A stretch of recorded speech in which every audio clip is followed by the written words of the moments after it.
আসন্ন ত্রয়োদশ জাতীয় সংসদ নির্বাচনে বিএনপির দলীয় মনোনয়ন না পেলেও ব্রাহ্মণবাড়িয়া ২ আসন থেকে স্বতন্ত্র প্রার্থী হিসেবে ভোটের মাঠে থাকার সিদ্ধান্ত নিয়েছেন বিএনপির কেন্দ্রীয় নির্বাহী কমিটির সহ আন্তর্জাতিক বিষয়ক সম্পাদক ও সাবেক সংসদ সদস্য ব্যারিস্টার রুমিন ফারহানা।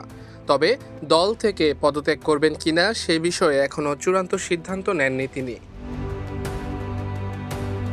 বুধবার সন্ধ্যায় আশুগঞ্জ উপজেলায় কর্মী সমর্থকদের সঙ্গে মতবিনিময় শেষে সাংবাদিকদের প্রশ্নের জবাবে রুমিন ফারহানা বলেন, পদত্যাগের বিষয়টি নিয়ে এখনও সিদ্ধান্ত নেইনি।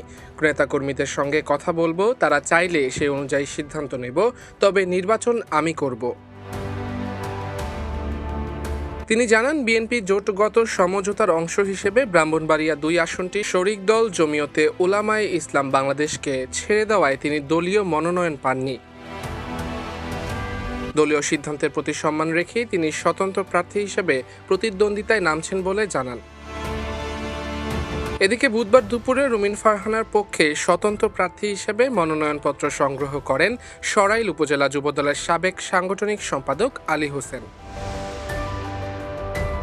বিএনপি থেকে স্বতন্ত্র প্রার্থী হলে দলীয় ব্যবস্থা নেওয়ার ঘোষণার বিষয়ে রুমিন ফারহানা আগেই বলেছিলেন, প্রয়োজনে তিনি সম্মানের সঙ্গে দল থেকে পদত্যাগ করেই নির্বাচনী প্রক্রিয়ায় যুক্ত হবেন।